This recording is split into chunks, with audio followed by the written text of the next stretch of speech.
Welcome to Chapter 12, Banking for AP Economics Structured Independent Study.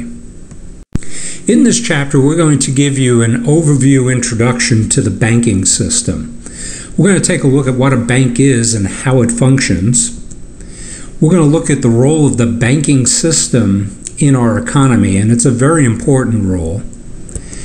In addition, we're going to take a look at the brief history of American banking. It's important to do that so that you can really have a feel for how we got to where we are today with the banking system. And speaking of that, we're going to take a look at modern banking as well.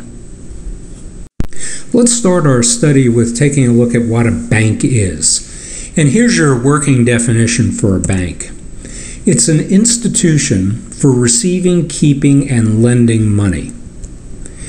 The most important thing to understand about the global banking system, even outside the United States, is that the stability and effective management of the global banking system and the banking systems of all the countries in the world are intertwined and support each other is critical to our survival as a society.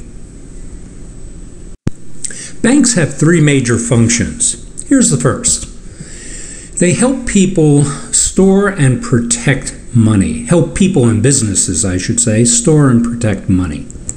Secondly, they help people and businesses manage their money through things like checking accounts, savings accounts, and investment vehicles, such as certificates of deposit. That's really an extension of the savings account function as well. And the third major function is a bank makes loans to businesses and consumers. And it's through the making of loans is where the banks as a business, and we need to remember that banks are for-profit businesses, that's where the bank's largest source of income comes from, is the making of loans.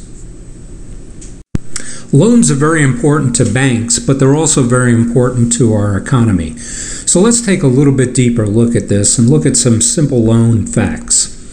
And when I say they're important to the economy, it's through loans driven through the banking system that we help promote economic growth. It's through loans that new businesses are created. And when new businesses are created, that creates jobs, but also the businesses wind up consuming goods. And when new jobs are created, people get paid, and that also helps to spur on consumer demand. So the combination of the increased consumer demand and also businesses consuming goods drives economic growth in our society. Now, there are four types of loans, and I'll give you a brief overview of them. Here's the first type. It's called a mortgage. It's used to help somebody or a business acquire property, usually in the form of either a house or actually some land. Second type of loan is a business loan, usually used by businesses to acquire equipment, whether it be anything from vehicles to machinery that's used in a manufacturing facility to produce whatever the good is that the business is producing. Third type loan is a classic consumer loan taken out by individuals to pay for or facilitate the acquisition of anything from a car through somebody's education. And the fourth type of loan is a credit card, and that usually comes as a surprise to some people, but yes, that's all credit cards are. The credit cards are an unsecured short-term loans with very high interest rates. The next thing I'm going to do is to tell you a little bit about how loans work. And this is really important because the likelihood during your lifetime of you going to a bank, either for yourself or maybe for a business that you've established, and going to a bank to take out a loan is very likely. So I don't want you walking in not understanding how some of that works. And The best way to do this is to first familiarize you with some of the terms that are used with relationship to loans. It gives you an idea as to what the loan officer is going to be talking about so that you can converse credibly with them. Here's the first term you should be familiar with. It's called principal. It's the amount borrowed with regard to the loan. The second term you should be familiar with is collateral.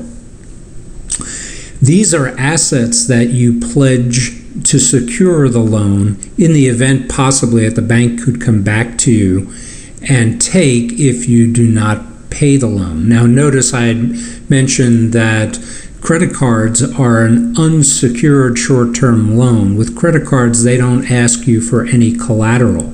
However, if you go to take out a mortgage for a home, as an example, they may ask you, it's not that they will ask you, what collateral do you have to pledge to secure against the loan? And you may have money in a savings account, or maybe have purchased some stock, or some other type of asset that has value that you can put up and say that, hey, if I don't make good on the mortgage payments, that you can come and take these assets to recover the money that you've loaned. So collateral is an important thing to understand, and to also have some collateral if you can when you go to try to negotiate some terms for a loan. The next term is interest. The bank just doesn't loan out money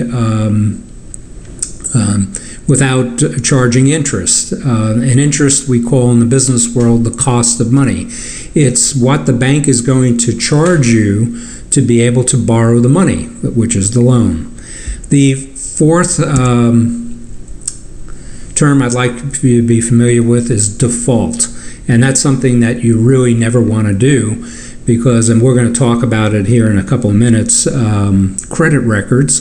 Default is a failure to pay back a loan, and that's something that could be very debilitating for you personally, and also if you're trying to run a business. It's something you want to avoid at all costs. In our society, it's very important for you to establish a positive relationship with a bank, and there's 3 reasons for that. By establishing and managing a positive relationship with a bank, you are demonstrating your ability to handle your financial responsibilities and obligations. And when you do so, that solidifies your credibility and legitimacy either as an individual or the owner of a business.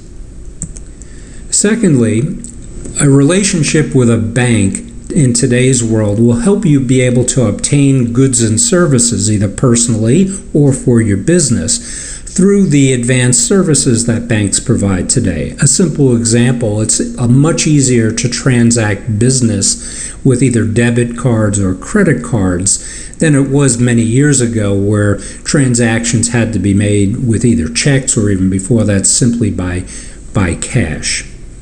A third reason is to establish a credit history.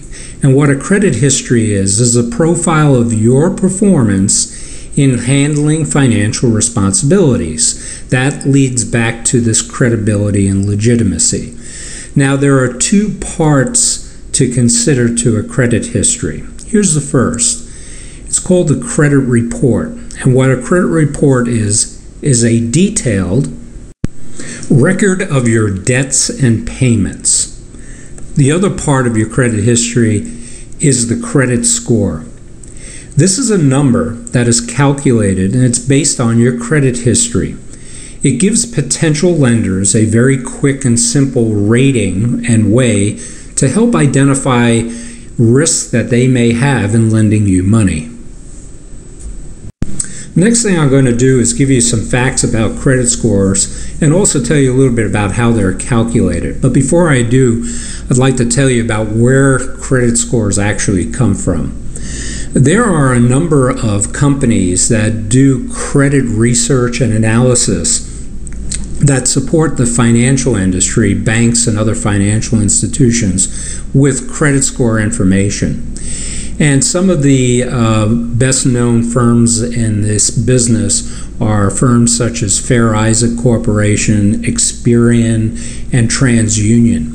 And what they have done over time is they've developed ways of ranking and rating financial responsibilities and performance against them by individuals and businesses. And they've applied their own proprietary mathematical algorithms against those responsibilities to come up with a credit score. Now, in the case of what I'm going to illustrate here for you is I'm going to use what is considered the industry leader, which is the Fair Isaac Corporation's approach to this. And I say industry leader because they were the first to establish credit scores and serve the financial community. So let's take a look at things. The score range is usually between 300 and 850, and that may seem like a little bit of an odd number range to you, but remember, as I had mentioned, it's a specialized algorithm that they use to weight things, and that's what has this number range come out to between 300 and 850.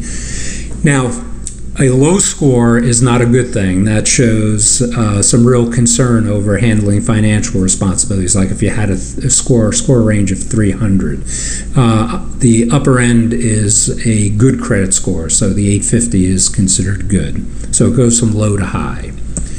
Second, here's some things that make up the score. First, 35% of the score is based upon your payment history, meaning are you making payments and have you made payments on your loans. The next 30% of your score is based on all the outstanding debt that you have, meaning all the types of loans that you have and how much do you have. And by the way, to establish credibility, you really only need one credit card. As a matter of fact, it's looked negatively at if you have more than one credit card, and that will probably reduce your credit score, even if you don't put anything on the credit cards. You really only need one credit card to establish that legitimacy and credibility. And your balance on the credit card should generally not exceed, on a monthly basis, 25% of its limit. And let me give you a simple example using some simple numbers. If you had a credit card from a bank and it has a $1,000 limit on it, you should probably not carry over $250 worth of charges against it from one month to the other. One additional point I forgot to mention on the last slide with regard to the type of debt is that certain types of debt are weighted heavier than others because they are more significant and require, in the eyes of the financial institution, far more attention. Here's a simple example. The financial institutions weigh a mortgage debt that you may have much heavier in terms of importance than against credit card debts. And therefore, if you perform and meet your responsibilities on the more important types of debts, that will help you and help raise your score because of the weight that they put on it. Now, the next point here is that 15% of the score is based upon the length of time you have had credit. Obviously, if you demonstrate accountability and responsibility over longer periods of time, you have a stronger profile, and they recognize that and reward that accordingly. So I guess the short of it is older people will probably have a tendency to have a higher credit score than younger people because they have been able to demonstrate responsibility over longer periods of time. The next point is that 10% of the score is based on the number of inquiries against your report. Now, this might be bad for your score because it may indicate that you're in some kind of financial trouble and you're looking for money or not able to effectively control your spending. 10% is not all that much to worry about, but here let me give you an example of how you can be attentive to that. If you're in the market for a new car and you're going to finance it, meaning taking out a loan, choose a number of potential financial loan providers that you may want to work with, as opposed to a vast number, like 3 or 4 that you would go to, as opposed to 10 or 12. That will wind up, the 10 or 12 would wind up having a more negative effect against your credit rating, because when you go and apply for the loan, that winds up becoming an inquiry against your credit report, because they're going to run a credit score on you. So 10% is not a lot, but just be a little bit attentive to that. The last 10% of the credit score is based upon the types of credit that you have. A few moments ago, I had mentioned that the financial institutions weight certain types of debt more heavily than others in the score, like a mortgage versus credit cards. If you've established a credit history with a number of different types of credit and shown that you've been able to handle the responsibilities well across all the different weighting types, that's going to work in your benefit in this case. Next, what the credit score affects. Well, there's quite a few things, the last point of which usually comes as a surprise to many people. Well, the first thing that it will affect is whether you'll get a loan or not, and I think that would be pretty understandable. Second, it will also affect what the interest rate may be. For example, if you have something questionable in your credit history, the bank may still be willing to give you a loan, but maybe not at a prime rate or an attractive, something a little bit higher to cover their risk in offering you the loan. So it will have an impact on interest rates. Now, here's the thing that surprises people. It may affect your possible employment, because in today's world, with the technology access to all kinds of information, when you go to apply for a job somewhere, your new employer or potential employer is very likely to run your credit score to see what kind of individual you are in handling terms of responsibility and what your credibility is. And there have been cases where, plenty of cases where people have been denied employment because their financial history, management history, reveals a lot about them personally. This could even have an impact on you in looking for housing.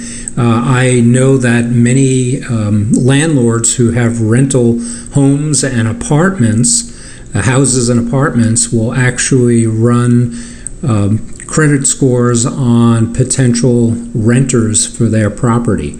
So our society uses credit scores in a wide variety of ways. It's just not the financial institutions these days. Let's now take a look at 2 examples of credit scores. And the 2 people that we'll look at in this example, we're going to assume that they both have several major credit cards, a mortgage, a car loan, and student loans. So right off the bat, we can tell something probably about these people from an age standpoint. They're probably not in their early 20s. At best, they're in their early 30s and probably a little bit older.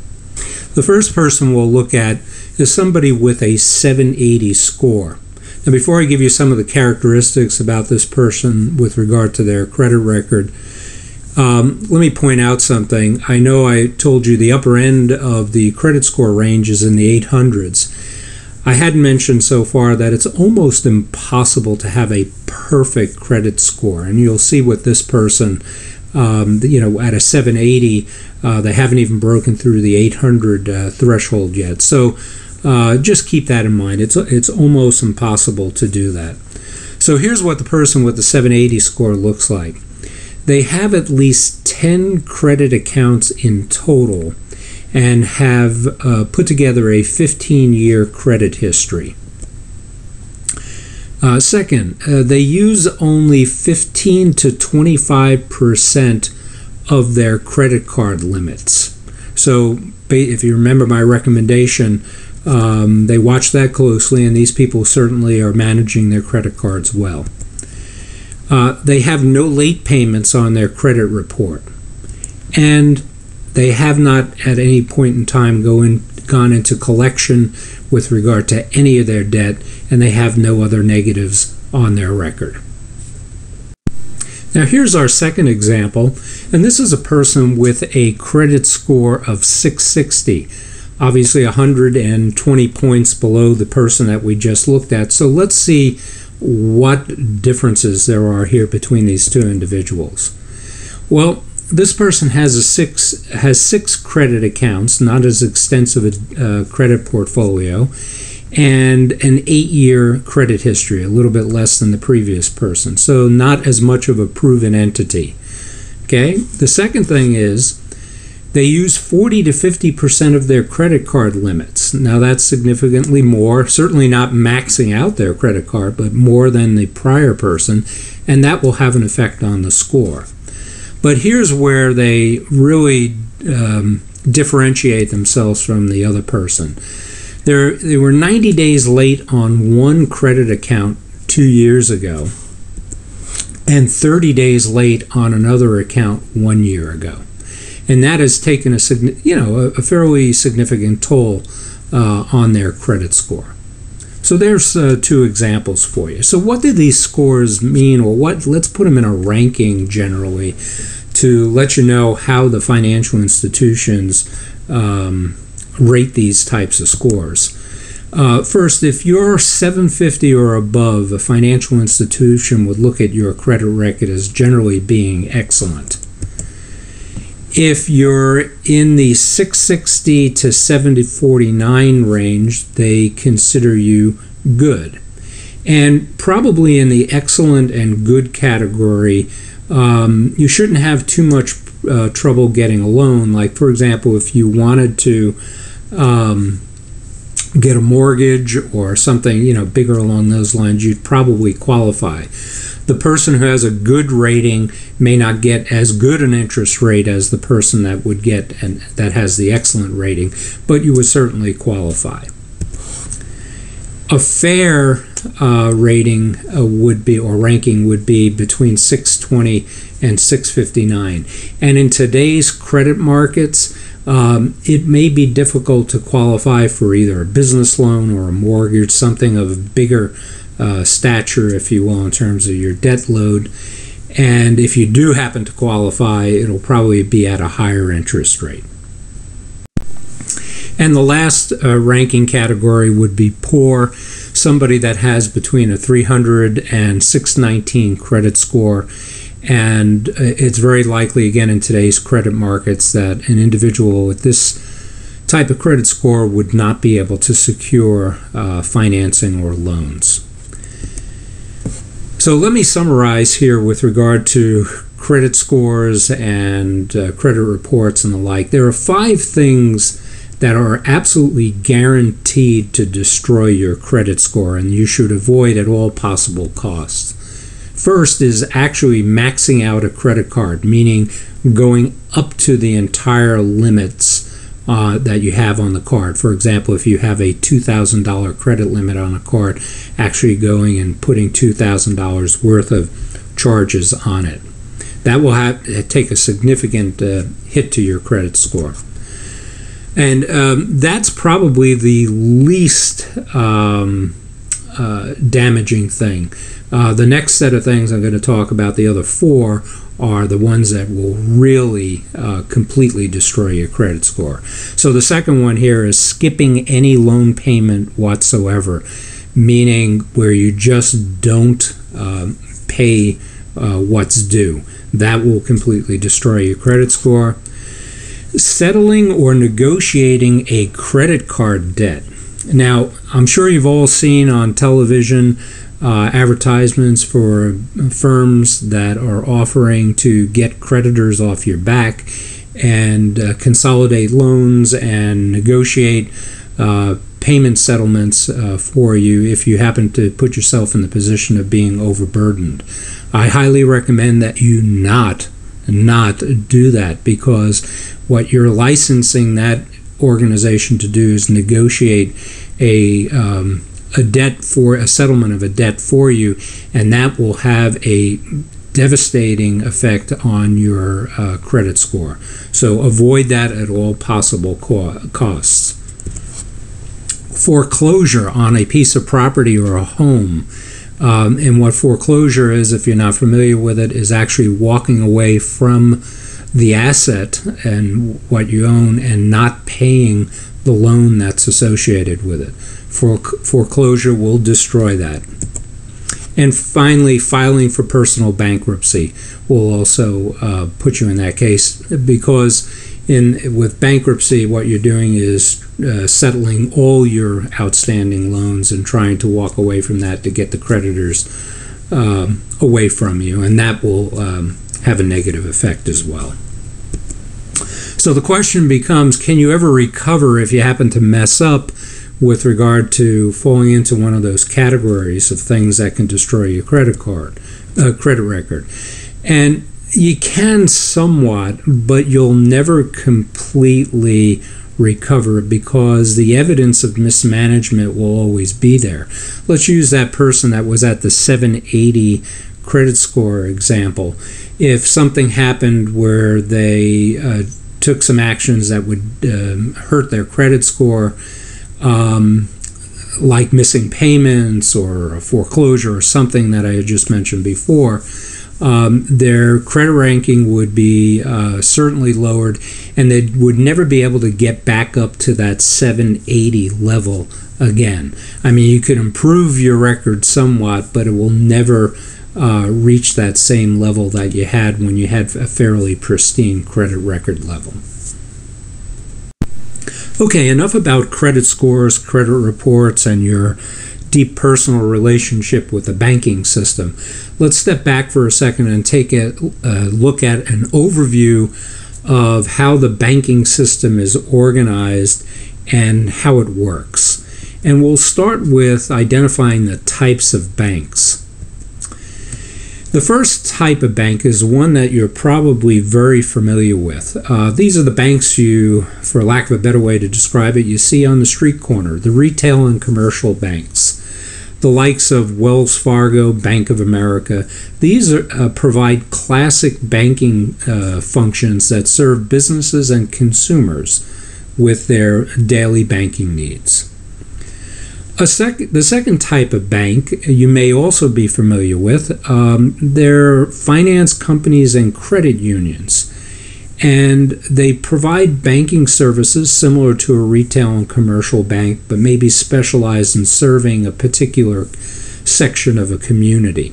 Some examples here are Countrywide, which is actually now, as a finance company, it's owned by Bank of America and specializes in certain types of financial supports for consumers, and AEA Federal. The third type of bank are brokerage companies, and what we mean by brokerage companies are stock and bond brokerage companies. And the reason why we consider them a bank is, first of all, they're a financial institution, but secondly, they do provide some classic banking functions for serving consumers who do business with them based upon their brokerage relationship. For example, if you have a rather large stock portfolio that has a significant amount of money invested into it, and you're in need of a loan, you could go to your brokerage company and actually borrow against your account. They will loan you money just the way a bank would against your assets that you have deposited with them. There are lots of different brokerage companies. Some examples here are Edward Jones and the online brokerage company E-Trade. The next type of bank is a classic investment banks, because there's a separate type of investment bank that's a classic investment bank. Investment banks deal with businesses only, and they're in the business to promote business growth. Okay, they do not deal with consumers or individuals. And there are two types of investment banks. The first type is called a venture capital fund. And these investment banks focus on putting money or loaning money to startup companies. And what a venture capital fund is really a group of people that have a significant amount of money that get together in a partnership approach to create this fund or investment bank where they pool their money together and make investments in new up-and-coming businesses. The two examples that I have listed here, Kleiner Perkins and Sequoia Capital, happen to be two of the most prominent venture capital funds based in California, up in the Silicon Valley area, that have done many of the investments in startup companies in the high-tech industry. And here's the reason I corrected myself a moment ago when I started to talk about investment banks, because there is what we call a classic investment bank. These are much bigger institutions than venture capital funds, and their focus is in really three areas. The first is providing big corporations with big business loans for things like expansion. If a company wants to, instead of taking money out of their profits, they want to borrow money to build a factory in another country, they may go to their classic investment bank for that type of loan. The second thing they do, the classic investment banks, is provide financial support to corporations that are either merging together or if one corporation is trying to acquire another. So mergers and acquisitions they get involved with quite often. And the third function of a classic investment bank is that when a small to mid-sized company is looking to go public with an initial or even a supplementary stock offering, a classic business investment bank will handle the underwriting and setting up the market for the stock offering for a company. And when they do that, especially if it's an initial public offering of stock, they'll work very closely with the venture capital fund that I had mentioned a moment ago. Some examples of classic investment banks that are well known: Morgan Stanley and Credit Suisse. In our overview, the last type of bank I want to mention here is the Central Bank of the United States. And we're just going to hit on a couple of highlights with regard to this type of bank, because we're going to study this in more depth in Chapter 19. Every industrialized country in the world, the advanced societies and advanced countries, has a central bank, and they work a little bit differently. The Central Bank of the United States is a very unique institution. It's called the Federal Reserve Bank. Many people mistake this bank as part of the federal government or an arm of the federal government, and it's not. I'm going to highlight 5 facts right now with regard to the Federal Reserve Bank as the central bank of the United States. It's actually a corporation. It's not owned by the government. It's owned by member banks through stock that they actually purchase in the Federal Reserve System. The leader and the board for the bank, the board of directors, are appointed by the President of the United States with the approval of the Senate. However, the general management of the bank underneath the board is actually elected by the owners, meaning the banks that own the company through the corporation through the stock. So this mix of relationship with the government and acting as a classic bank as a corporation is a very unique role and profile for this type of institution in our society. The third of the 5 facts with regard to the Central Bank of the United States is that the Federal Reserve Bank acts as the classic bank for the federal government. Just as you would have a personal relationship with a bank for banking services like a Wells Fargo, a Bank of America, or a business would have the same type of relationship, the federal government has that relationship with the Federal Reserve. The 4th fact is that the Federal Reserve regulates and supervises all the banks in the United States and all banking functions.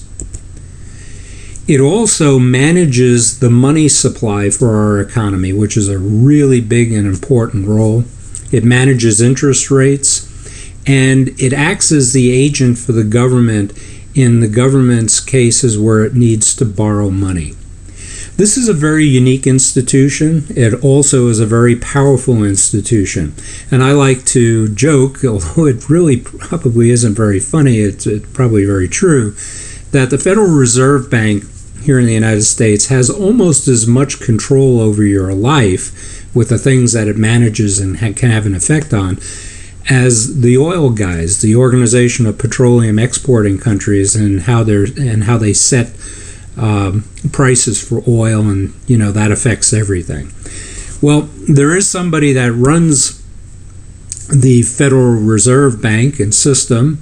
It's a lady, and some people actually claim it makes her more powerful than the President of the United States, and that's the recently appointed Janet Yellen, who is the chairperson of the Federal Reserve.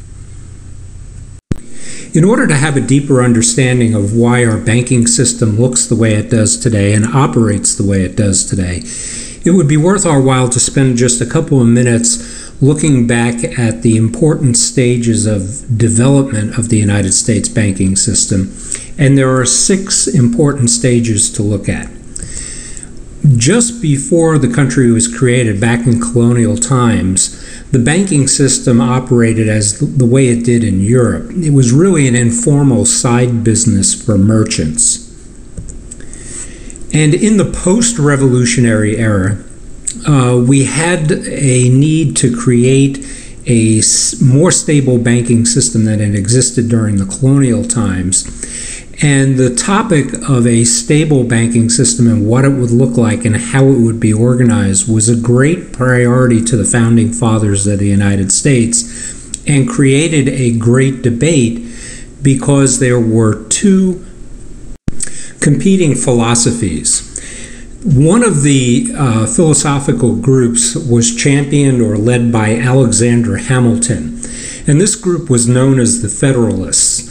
They were in favor of establishing a formal, more structured banking system and creating a central bank of the United States to serve the government, much like in some ways, the Federal Reserve Bank does today.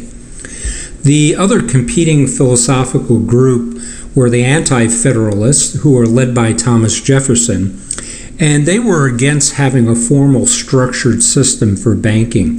They wanted to be closer to the way things were done during the colonial era, where it was a much looser arrangement as a side business for merchants.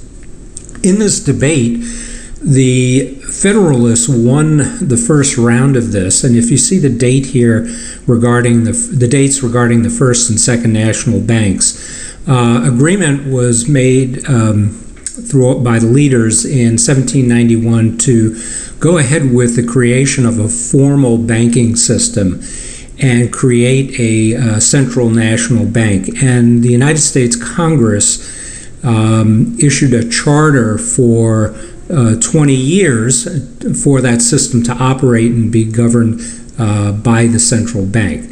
Now you see there was a period between 1811 and 1816 where Thomas Jefferson became President of the United States. The formal banking system was scrapped during that period in favor of the more open and less controlled approach, and the results during that short period of time were an unmitigated disaster, which is the reason we went back to a formal centralized system around 1816, which continued through to the Jacksonian era in 1836, where we went back to the anti-federalist philosophies with the same disastrous results.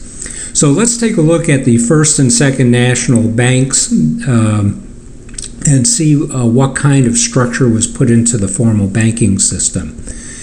The central bank that was created during those periods held the tax money collected by the Treasury and paid the government's bills just as the Federal Reserve Bank does today for the federal government.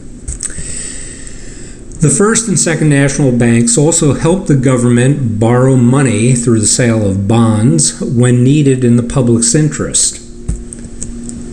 It issued a national currency that was representative money at the time and that was backed by gold and silver. And the First and Second National Banks were responsible for chartering banks, and if you're not familiar with the way the word chartering is being used here, it means that the First and Second National Banks gave licenses to other banks around the country to operate and conduct business. And the First and Second National Banks were also responsible for supervising those banks' business practices. In other words, how they loaned money and conducted all their affairs. And the last function that the First and Second National Bank had was the ability to impose reserve requirements. Effectively, they created the fractional banking system that we're familiar with today. What a reserve requirement is requiring a bank to hold a percent of its deposits in reserve, or meaning in the safe, where they couldn't loan a certain percentage of the money that's deposited with them out in terms of loans to make money. And the idea behind this was to keep some money on hand to prevent something that we call a bank run or panic. This is a situation that might occur where, based upon anything from a rumor to changes in economic and business conditions, the public panics a little bit. They feel as though they're going to lose their money. They show up at the bank in rather large numbers demanding to withdraw their money. And if the bank doesn't have enough money on hand to do that, it leads to a bank collapse. And by having some money held in reserve, this helps mitigate that problem or reduce the likelihood of that happening. So the reserve requirement played an important role. Let's now take a quick look at the two periods of what we call bank chaos in the United States. That's those periods I'd mentioned a few minutes ago, between 1811 and 16, and then after 1837 up to the Civil War period in the United States. And this was the period of time where there was no structure to the banking system, no formal supervision. And the reason for that is there was no central bank. The Congress of the United States had withdrawn its charter. And the first characteristic of this period tells a little bit about who was in charge. The responsibility for banking fell to the states. And quite frankly, the states did their own thing individually and got out of control as they went about chartering banks to almost anybody. By the period of the Civil War, we had over 8,000 banks in the United States. And granted, some may have been run by people who understood how to manage and run a bank, but there were an awful lot that were where we had licenses and charters issued to unqualified people. And the United States certainly did not need upwards of 8,000 banks at that point in its history. The way unqualified people got involved is that if you happen to have known a state legislator, you could probably go and offer that person some cash for who knows what, campaign purposes or whatever, or just a straight-up bribe, and they would wind up issuing you a license to run a bank regardless of whether you were qualified or not. And when you have unscrupulous people looking to make a quick buck and also not knowing how to properly run a bank, which is based upon trust and credit, you wind up having massive fraud and something that we call wildcat banks showing up. And what a wildcat bank would be was that somebody who was looking to make a quick buck and wound up getting a bank license would show up in some town, put up a sign outside of a storefront, start to operate the bank and take in deposits for a few months or half a year, and then mysteriously one day disappear with all the depositors' money. Didn't exactly lead to a lot of building confidence in the banking system. The second characteristic of this period is that these 8,000 banks were issuing their own money. That was not being controlled either. And that led to a lot of problems in that the money from some banks was not accepted by merchants or other banks for that matter.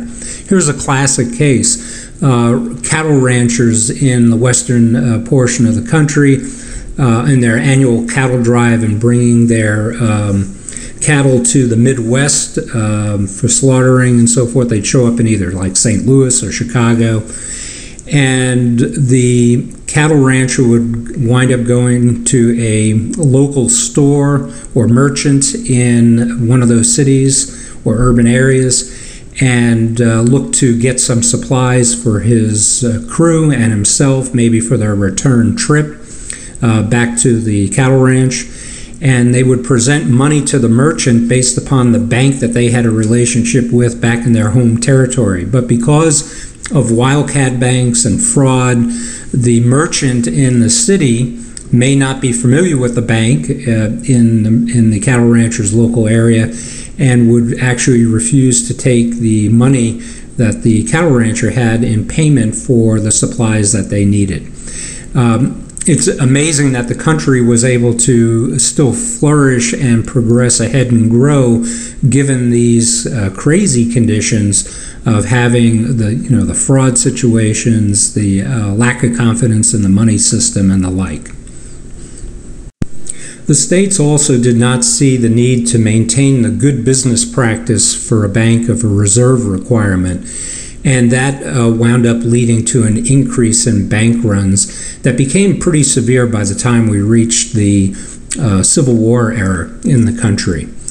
And all these things combined deteriorated the confidence in the banking system and led to some big economic slowdowns. I mentioned a moment ago that the country still grew in spite of this, but it actually could have prospered and grown much quicker and much more if it wasn't for these two periods of bank chaos in the United States.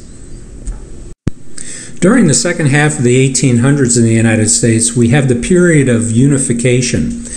And the government took two important actions. The first one was the passage of the National Banking Acts. Now, you would think that the federal government would go back to the central bank approach, but it didn't do this. It took a little bit different route in giving the Federal Treasury Department three important powers.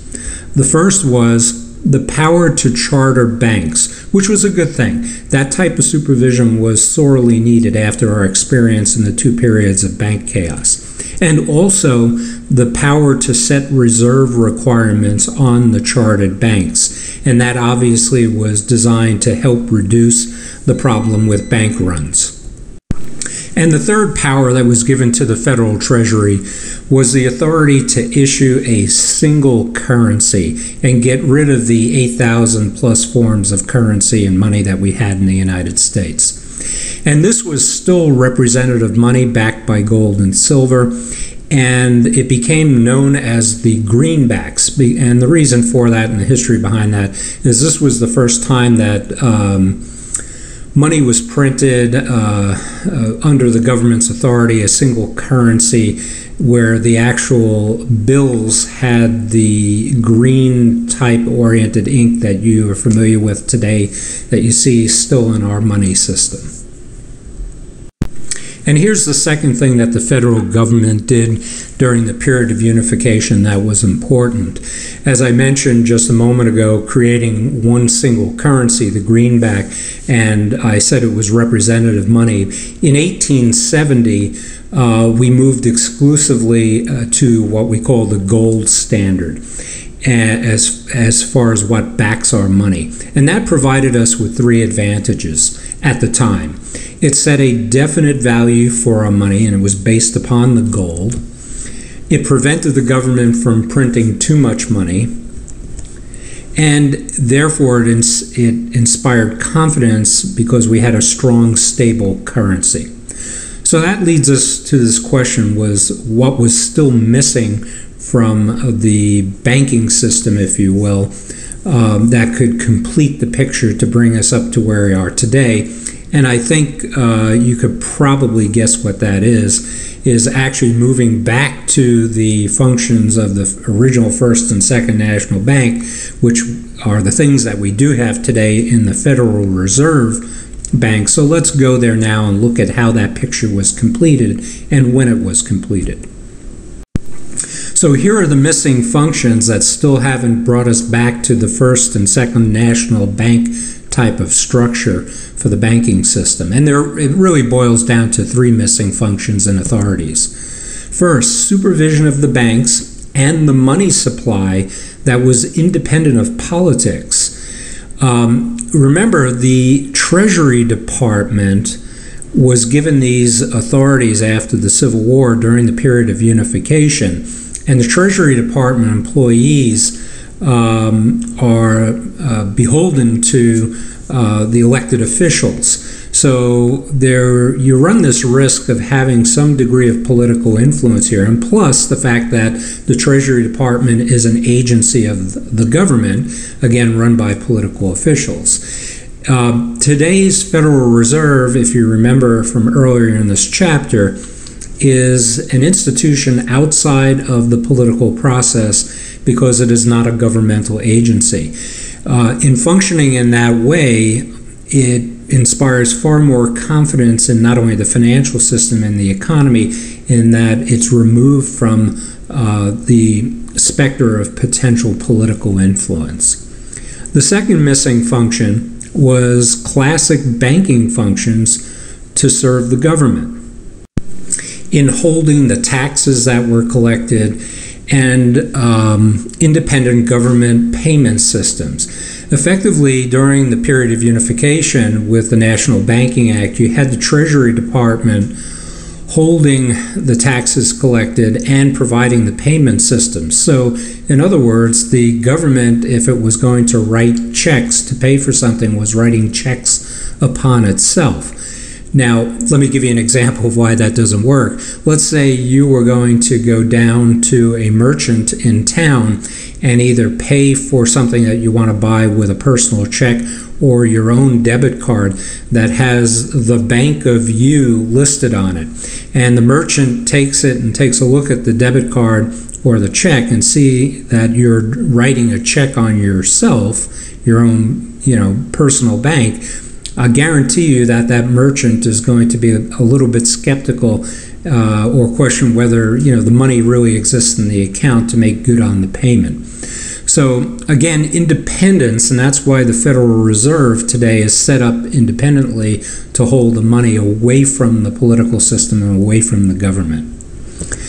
And the third function was supporting secondary level banking functions to serve chartered banks in particular. Things like check clearing and short-term loans.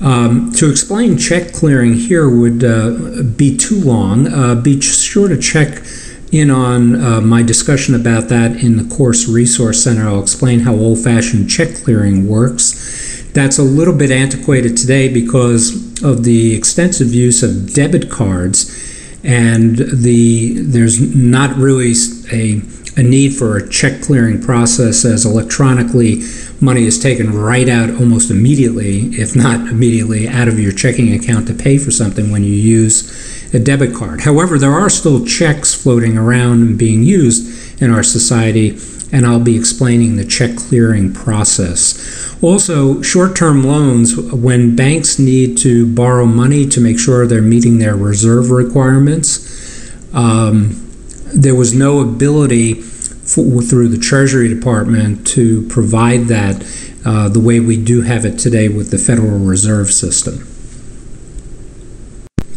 So these missing functions were addressed, and we entered the period of 20th century banking with the proper supervisions and controls in 1913 when the Federal Reserve System was established.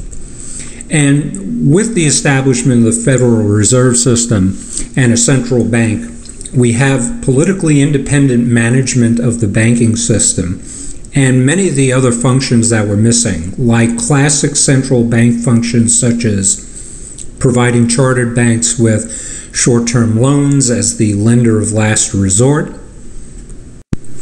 check clearing for all banks, payment systems for the federal government, the authority to set reserve requirements, and the authority to borrow money on behalf of the government through the sale of treasury bonds and bills. And also, very importantly, it was the creation of the Federal Reserve System in 1913 where we made a shift with regard to our money. And we moved from representative money to fiat money, and the bank got full responsibility for management of the money supply. To complete the picture of the banking system that we have today, I want to touch upon just a couple of reforms that were made to the system out of the Great Depression era. Probably the two most significant are the following. First is that the federal government decided to set up an agency that's called the FDIC, the Federal Deposit Insurance Corporation. It's not a corporation in the sense of the way we've studied corporations during Chapter 9 in the Business Organizations chapter. The term is used a little bit loosely, in part because there's fees that are paid into the FDIC to help build this insurance fund. And what this does, it was designed to instill confidence on behalf of the public in the banking system. And the government set this insurance fund up so that if you have upwards, in today's world, upwards of $250,000 deposited with a bank, and for some reason the bank fails, that you would be insured by the government to get at least $250,000, if that's what you had in there, returned to you. If it's obviously less, you would get whatever you had in your account returned. Now, the other side of that coin is if you have more than $250,000 in savings or deposits, you'll probably want to spread that out across a couple of financial institutions or banks to reduce your exposure and risk if you believe that banks are at risk of going into default. Now, we have had very few bank failures since the Great Depression. However, the latest bout of that occurred during the 2008 Great Recession, but it's still a pretty rare occurrence. But this function does exist to help instill confidence in the banking system. The second reform that came out of the Great Depression era is that back before this time, banks could offer a wide variety of financial services, not only traditional banking services, but they could also offer stock brokerage and bond services. So the federal government saw fit, coming out of the market crash in 1929, when the government passed the Glass-Steagall Act that separated banking and brokerage into two separate businesses. And this was really to separate out commercial and retail banking from investment banking and its involvement in financing of corporations and new corporations. However, this act was repealed in the 1990s because the whole, not only the economy, but also the nature and operations of the banking industry and the types of firms and the products and services that are offered had changed rather dramatically. That brings us to an end to Chapter 12, the banking chapter. Chapter 13 is coming up next. It's all about the financial markets and financial products, and we look forward to seeing you there.